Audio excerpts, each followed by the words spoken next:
umva uko Uwiteka avuze. Agukuye ku ntebe y'amateka mabi, agushize ku ntebe y'amateka mazima, aguhagaritse imbere y'abantu n'abandi, kandi akuyeho ikibitera mu izina rya Yesu. Imana ikurebe mu bantu, kuko abakuvuze ni abantu, n'abakwigaho ni abantu. Kabiri, Imana iguhagurutse mu bantu.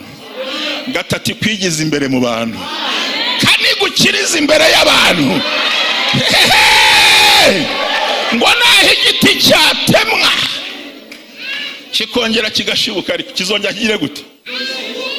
Ubwo si igiti batemeye mu hano ahangaha mu Gatenga kizashibukira igahanga? Ni hehe? Aho nyine ugomba kuhashibukira, ugomba gukiriraho, ugomba gutabarirwaho, ugomba kurengerwaho, ugomba guherwa agaciro aho ngaho, ugomba kuzamurirwaho ngaho.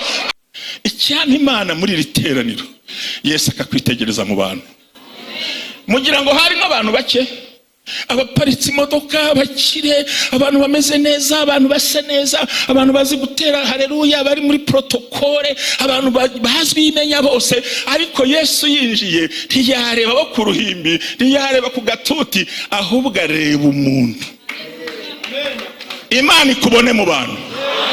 Uwiteka aguhagurutse ku ntebe y'amateka mabi, Uwiteka aguhagurutse ku ntebe y'amagambo mabi, Uwiteka aguhagurutse ku byago n'ingorane bikuriho, Uwiteka aguhagurutse ku bantu bamenye umva hari intebe ugomba kuvaho muri konseri y'amateka, ukicara ku ntebe nshyashya yo kwigizwa imbere.